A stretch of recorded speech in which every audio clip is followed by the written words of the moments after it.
In downtown Austin, Texas, the night shimmered with energy. A luxury restaurant, known for its soft jazz and candlelit tables, hummed with quiet conversations and the clinking of wine glasses. At a corner window seat, Ethan Cole, the 35-year-old CEO of a fast-growing tech company, sat with his usual air of quiet dominance. He was the kind of man who measured time in results, not emotions. His tailored suit, sleek watch, and calculated glances all reflected years of discipline. As he checked his phone, scanning through unread emails, he sighed impatiently. Blind dates weren't his thing, but his sister had insisted, saying he needed someone real in his life.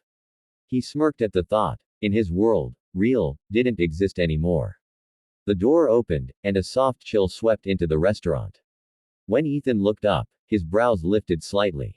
A woman stood there, glancing nervously around.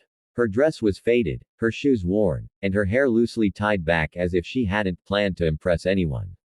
The hostess looked uncertain, as if wondering whether the woman had entered the wrong place. But Lila Monroe simply smiled, a little shyly, and said she was meeting Ethan Cole. A few customers turned to stare, whispering behind their menus. Ethan felt an odd curiosity rise in him. This wasn't the kind of woman who usually showed up for men like him. When she sat down, the contrast between them was startling. His polished world and her simple presence seemed to belong to two different universes. But when Lila began to speak, everything else faded. Her voice was soft but confident, carrying a kind of quiet truth. She told him about her small nonprofit in Arizona, how she helped Native American children who were forgotten by society, many living without food, school, or safety. She didn't dramatize it or ask for sympathy. She simply described the reality, the faces of children she had met, the stories that broke her heart but pushed her to keep going. Ethan listened, at first out of politeness, then out of genuine interest. Her passion wasn't loud, it was steady, pure, and deeply human. The waiter approached to refill their glasses, and Ethan noticed something he rarely did: he wasn't bored.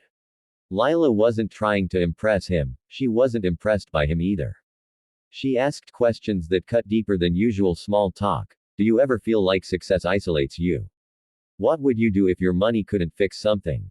Ethan found himself without rehearsed answers. For once, he spoke honestly, about his father's death, his work obsession, and the emptiness that came with achievement. The conversation shifted from surface to soul, and hours slipped by unnoticed. Outside, the rain began to fall, tracing silver lines across the windowpane.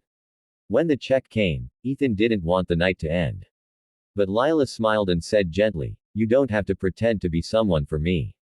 Just be human." She stood, thanked him for dinner, and walked out into the rain without an umbrella. Ethan sat there for a long time, watching her silhouette disappear into the misty streetlights. The sound of rain mixed with the fading jazz in the background, and for the first time in years, he felt something stir, a sense of humility, a longing to understand life beyond luxury and power. He didn't know it then, but the woman who had arrived looking like she had nothing would soon change everything he believed about value, compassion, and purpose. 4 days later, the Texas skyline had long vanished behind him. Ethan Cole's sleek black SUV sped across the endless stretch of northern New Mexico, where red dust met an ocean of blue sky. He wasn't here for pleasure, he had a meeting with investors about a renewable energy site.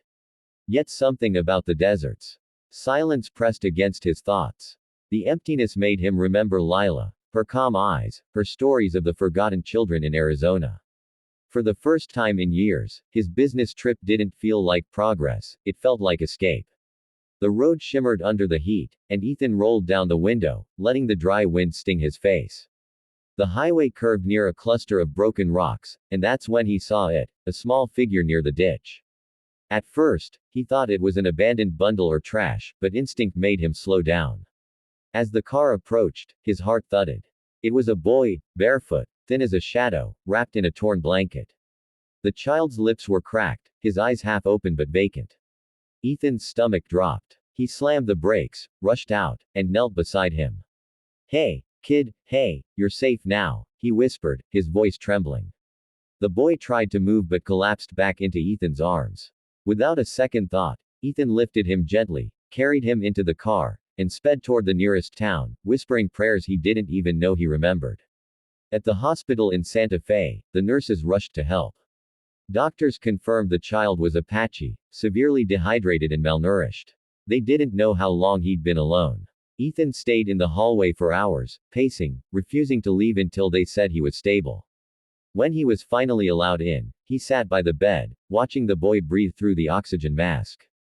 There was something hauntingly fragile about him. Ethan reached out and placed a hand on the boy's arm. The child flinched, then slowly relaxed.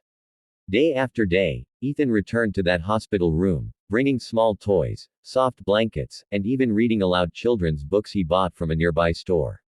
The staff began to smile when he walked in. They called him the man who couldn't walk away. On the 5th day, the boy finally smiled, a faint, uncertain smile that felt like a sunrise.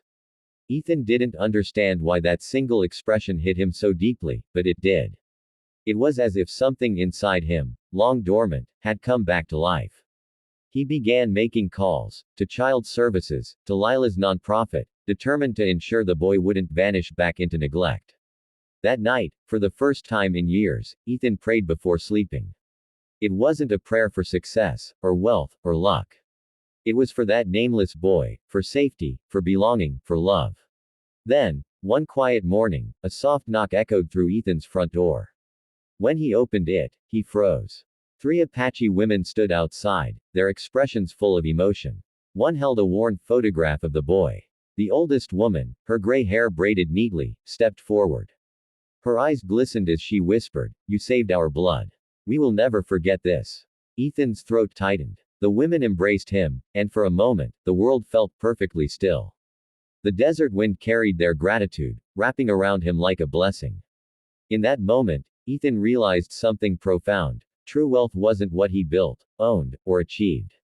It was the quiet act of saving someone no one else saw. Sometimes, the people who seem to have nothing are the ones who teach us what truly matters: humanity, compassion, and the power of a single choice.